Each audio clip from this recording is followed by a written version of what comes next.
Welcome to the Eat This Book podcast. I'm Michael Whitworth. Each day we take a small piece of scripture and we sit with it. Not a quick snack that disappears before lunch, not a chore you check off of a list, but rather a meal meant to be savored. So pull up a chair. Let's eat. Some people are loved too much.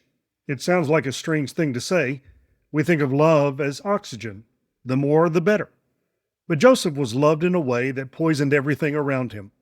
His father's affection became a coat that set him apart, and that coat became a target. To be favored is not always to be blessed. Sometimes it's to be marked. Joseph was 17, old enough to dream, young enough to tell everyone about it. That's the tragedy of youth.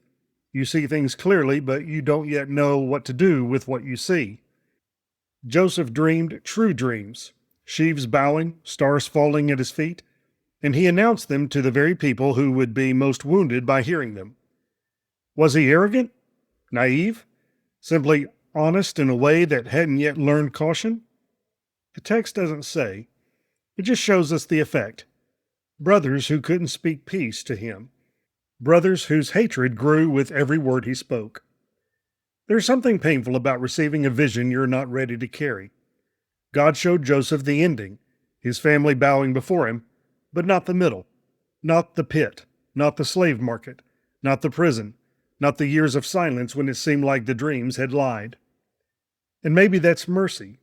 If Joseph had seen the full path, would he have been able to bear it? Sometimes God shows us the destination and hides the road, because the road would crush us if we saw it all at once. The dream sustains you. The dream also haunts you. You hold a picture of what will be, and the distance between here and there stretches into years, into decades, into silence so long you wonder if you imagine the whole thing. Joseph's brothers hated him. We say it quickly, but sit with it.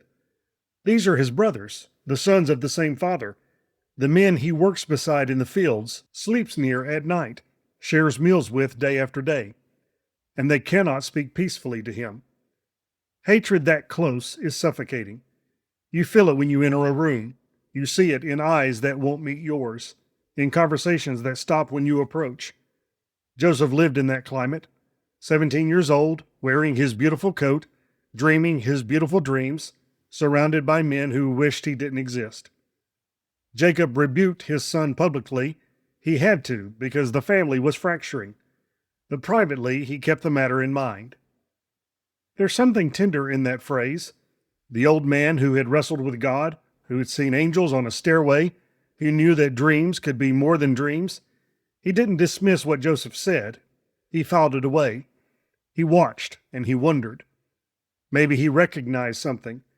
Maybe he remembered his own nights at Bethel and Peniel, when God spoke in ways that didn't make sense until years later. Jacob held Joseph's dreams like a question he couldn't yet answer. Favoritism is a kind of violence. Jacob loved Joseph more than all his other sons, and the coat announced it. The indulgence confirmed it, and the brothers absorbed the message, you matter less. You are loved less. You will always be second to him. Jacob had grown up in a divided house. Isaac loved Esau, Rebekah loved Jacob, and he repeated the pattern. The wound passed from generation to generation, as wounds do. The favored child becomes the favoring parent, blind to the damage because it feels like love.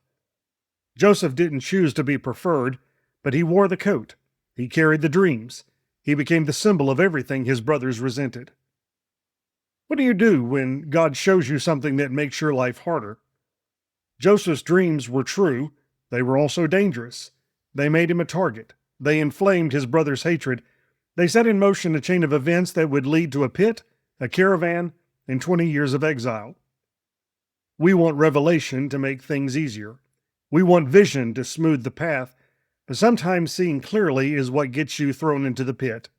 Sometimes knowing your future is exactly what your brothers cannot forgive. Here's what we should savor from this passage. Some dreams take decades to come true. Joseph was 17 when he dreamed. He was 30 when he stood before Pharaoh. 13 years of silence. 13 years of suffering. And then, suddenly, everything God promised.